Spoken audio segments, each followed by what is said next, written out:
Hi. Christian. We chose the story On the Beach by Bret Yes. Easton Ellis, of course, and 1980. from 1994. 94. And we want to kind of highlight how in Bret Easton Ellis the characters seem to come from the same environment, which is a yuppie culture. Yuppie is a term used mostly in the 80s to define people who are very rich and live a very luxurious lifestyle.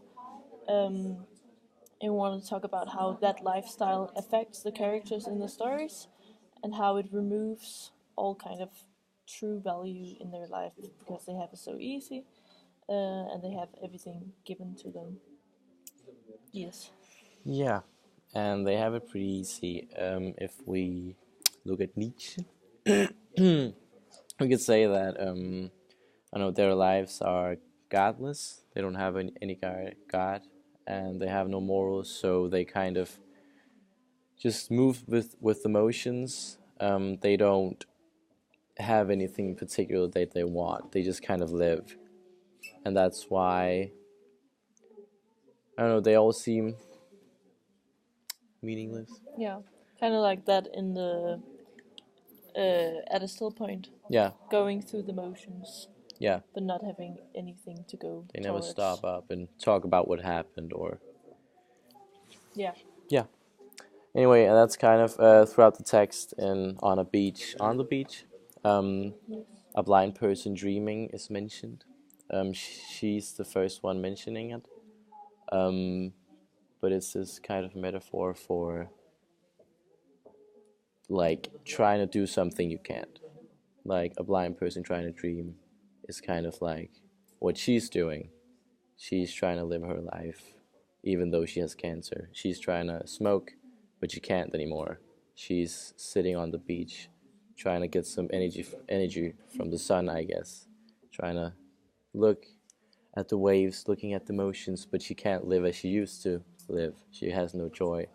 And it's kind of this wake up call for her. So she's trying to continue living like she did before, but she can't. She's not getting the same joy out of it. She, again, with the smoke, and she keeps trying, even though she can't.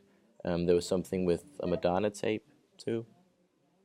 Yeah, she listens to Madonna, but now it's like the volume has gone down.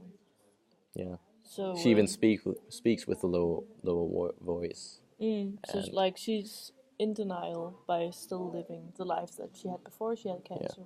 yeah, everything's just muted, and she's kept away from living the same as before. And that also kind of brings it towards how all of her friends,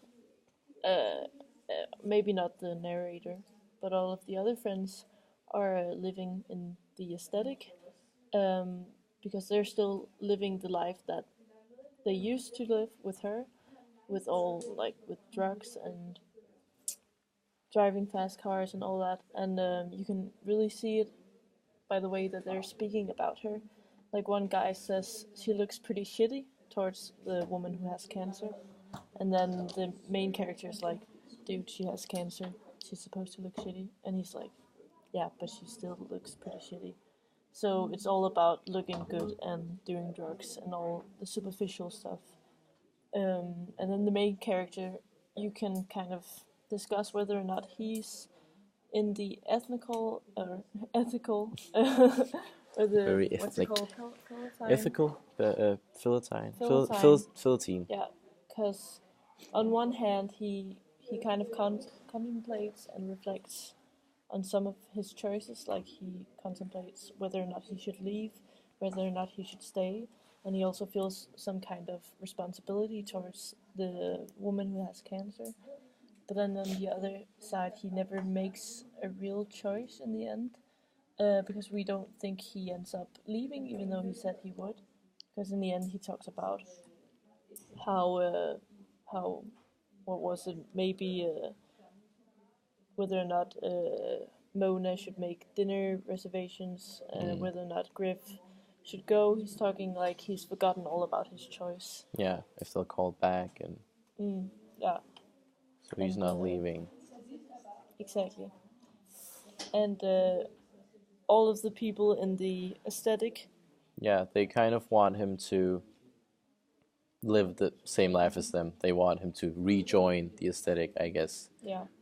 They keep saying mellow out every time. I don't know, he tries to be different or try to talk about his emotions or something else that's not about them, I guess. That's not about the aesthetic life. Every time he's like, oh, we should help her or something. Then they're like, mellow out, calm down, buddy. Don't. Exactly.